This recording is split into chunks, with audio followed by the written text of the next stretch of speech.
you whores doing today? I ain't want none. I just kind of tell you I was back, bitch. What's good, YouTube? It is Wednesday, and I decided to come back with a reaction video. And I know it's been a minute. I've been lost in the sauce. I've been going through some things, trying to catch up on bills, and like, you know, the regular bullshit. But I'm glad to be back, and I'm planning to stay. Okay, I don't want to stop getting to my YouTube ad. And the video we're gonna be reacting to today is a Good Samaritan saves baby from mom trying to sell her. If you're not subscribed already, make sure you go ahead and click that red box and subscribe to your girl, and make sure you have your notifications on so you know when I'm uploading. Anyway, so let's get into this video. She said, if you give me $500 right now, Gab. I said, have what? She said, have her. And she put her down in the leaves. What? No, I would never sell my child. And she said, no, I don't need help. I just don't want the bastard. My child is my life. I never, ever hurt my baby. And I'm like, is she crazy? In March 2024, a woman walks into a police station with an 18-month-old girl and a shocking claim. The child's mother tried to sell her own baby, and when that didn't work, abandoned her entirely. But what sounds like an open and shut case takes a twisted turn when the mother accuses the woman of orchestrating a plot to steal her baby. The following report is based on official police records, and most of the footage is... Okay, so already it don't make sense. If she was plotting, if the Good Samaritan was plotting to steal her baby, why didn't the mother make the call first to the police? Like, are you slow? Never been seen before until now. On the afternoon of March 5th, 2024, a woman comes into the Palatka, Florida Police Department with an 18-month-old baby on her shoulder and an extraordinary story. I'm gonna bring her some clothes, diapers over, but we didn't. I was gonna wipe her off, but we didn't want to wipe her off in case she had to take pictures of her, because she's okay. Don't cry, sweetie. Because she don't deserve it. I'll come over there, and I'll come sit with you. Come sit with you. All right. I called DCF to John, and he's gonna be calling me back. Oh, baby. Thank you so much for doing this. I know that this is way outside of what I'm a mom first. I understand. The woman is an employee at H&R Block, and she says she was getting ready to close last night when a client named Jessica came in with her baby daughter. Both of them had no shoes on. Her and Jessica walked in, and she asked me that I gave her a new Emerald card because her taxes had dropped, and she left it somewhere or something happened. So I got ready to put her stuff in, and I noticed the baby had took her diaper off. And she was like pointing at her private, like her, if irritating her something. So I was like, oh, maybe it's the diaper, you know, they just be irritated or whatever. And she was like, she's not going to do that because I only have one diaper for her. So she put the diaper back on her. And it went, you know how the sticky side of the diaper, it wouldn't stick no more. So she like hit her. And was like, you're stupid, you shouldn't be there. And I was like, what? So I called the police. She says she waited until police arrived and then went home for the night, unaware that her involvement with this woman was far from over. This morning I came 7 a.m. The mom, Jessica, was laying on the AC unit. And she was in a Dollar General's budget. And it was drizzling. She was asleep and the baby was in there hollering. Well, I said, do you need help? Like, do you need me to call these people so they can help you? And she said, no, don't worry about it. And she snatched her daughter out the top part and threw her in the bottom part. The woman says that Jessica left at that point. Not long after, someone at a nearby restaurant calls the police to complain about a woman and her baby walking around asking for food. The responding officer finds Jessica inside, annoyed that someone reported her. Because they were worried about the baby. Because she's throwing a tantrum. No, well, what were they wanting to make sure the baby was okay and that you were okay? I'm trying to find emergency housing. So what's the situation? What are you going through now? I'm going through a lot. Like, as far as housing, why are you looking for emergency housing? Because I had a boyfriend who used to beat the out of me and I don't want to go around my kid. if you can please help me in any way. Well, okay, so I've got our victim's advocate coming out. She's gonna talk to you. She's gonna bring some stuff for the baby. Where? She'll be coming over here. You know, just because the baby's cries doesn't mean that they're in trouble. I'm sure you have kids. I do. I have a son and a stepdaughter. I can't even believe this. I don't know, the way the lady look, she look a little off to me. I don't know. She just look off. Is that rescue for my child? No, they're going to a different call. The victim's advocate arrives with her assistants, but Jessica is wary of their motives. No, y'all making me feel hurt. This is the victim's advocate that I told you I had come. No, y'all really making me feel hurt. I got 4 y'all. We have a bunch of stuff for you and the baby. Jessica settles enough to accept the help these women have brought for her, but she doesn't let her guard down entirely. It's just right now, I'm needing a place to stay. She thinks y'all are probably trying to take her away. And I'm not taking her away from mommy. But Jessica does wind up separated from her daughter, and according to the woman at the police station, it happened later that day. She came back to our job.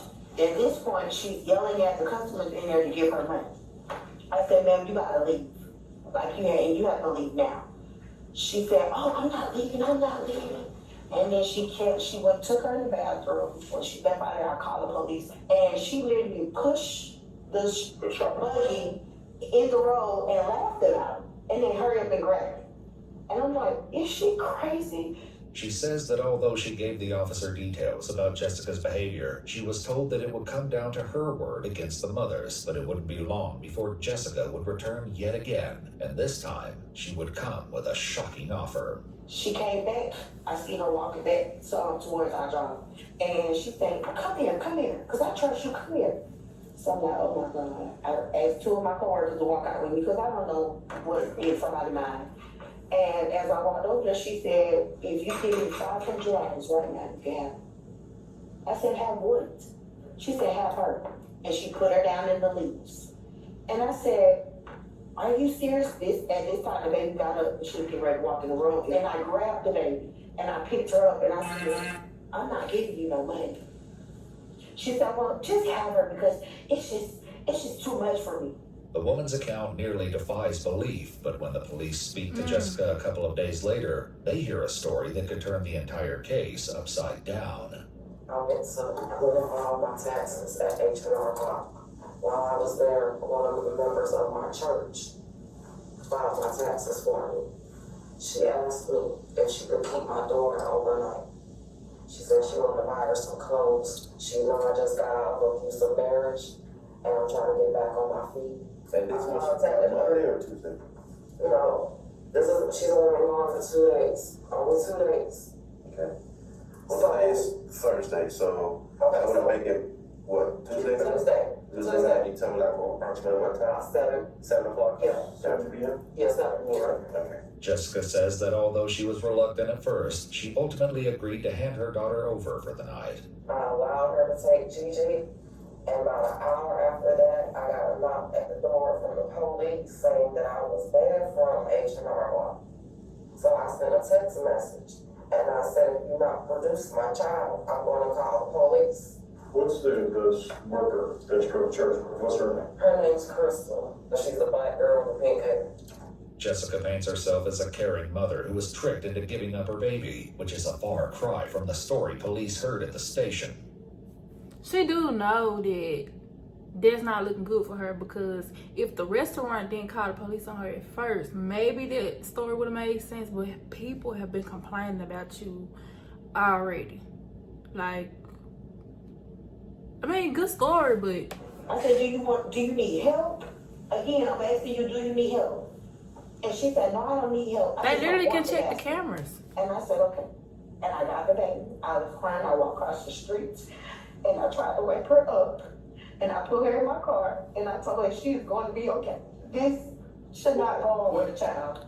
You don't remember having a conversation about trying to sell JaLoni? What? I'm just No. Okay. I would never sell my child. Okay. No. I can't even and stated, "My child is my life." Not only is Jessica's story completely different, she tells the detectives that she knows exactly what's going on here. To be honest with you, my sister, me and her have a very bad relationship. She has wanted my child. She told lies to my entire family.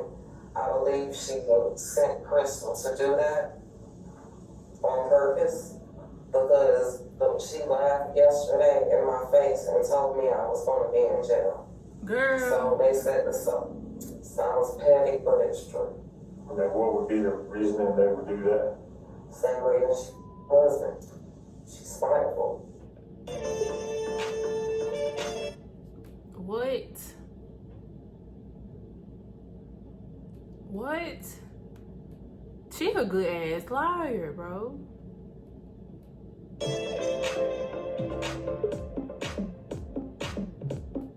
At the police station, the woman does express an interest in keeping the child, though it doesn't seem to come from a place of malice. So would DCL let me take her home? Probably not, but I just don't want her to have to go through the system. I wanted to be honest with you, there might be a way. He might have to come out and look at your house, or they might. So we'll figure something out. But as far as Jessica's concerned, there's no reason why her daughter can't be with her. You know I don't deserve to be in jail for this. I never, ever hurt my baby. If you see right here, she hit her. It's right here. Yeah. You can see it. Yeah. She elbowed her last night. So that was from last time? So you can see it good now. It's swollen up right here. The ground is over. She got dirt all in her nose. I'm an RN. I can't lose my child or my license. Jessica was a licensed practical nurse, but her license was put on probationary status a year prior when she failed to notify the Board of Nursing that she pled no contest to a disorderly conduct charge. But the detectives are only concerned about Jessica's current story, which seems to have a couple of significant problems. I allowed her to take Gigi, and about an hour after that, I got a knock at the door from the police saying that I was banned from H&R Block. Jessica's stated timeline would put this at approximately 8 p.m. However, the detectives know that she was banned from H&R Block at 11:30 in the morning. She asked me if she could keep my daughter overnight. That would make it, what, Tuesday? Tuesday. Yeah. Jessica says that Crystal took custody of the baby on Tuesday night, which would have been impossible given that the baby was sitting in the police department on Tuesday afternoon. That's what I'm trying to figure out. What's the worker that you go to church with? What's her name? Her name's Crystal. But there's no one at H&R Block by the name of Crystal. The woman who brought her baby to the police station is named Anita, and she says that she only knows Jessica as a client. Are y'all gonna let me go? No, man. No, there is a warrant for your arrest. I'm saying, but like, I mean, you are under arrest.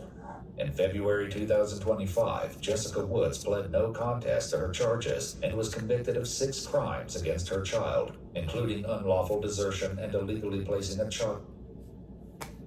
You done went up in there and done all that motherfucking lying for what? And look at your charge. Then you got a warrant out for your arrest. What you thought was gonna happen? For adoption, she was sentenced to 4 years in prison That ain't long and 10 enough. years of probation. That ain't According to the long Palatka Police Department, her daughter has been placed in foster care. Wait, if you've taken Uber since 2019. That's some trifling ass shit. They should let that lady get that fucking baby. How old was this? but she said, It was 3 weeks ago. I hope that baby's okay. That is some crazy shit. I'm really coming back with like a short video because it's my first time back in a while, and like, I don't know, I feel like it's just outrageous to come back with a long ass video, and it's been a minute since I uploaded, but I can't wait to continue to upload for y'all, and hopefully the crowd that I created before I disappeared comes back and y'all engage with me. But I love y'all so much, and also if you do have any recommendations for any type of video you want to see me react to, make sure you follow me or DM me on my Instagram at DENISECHRISE. I mean NE.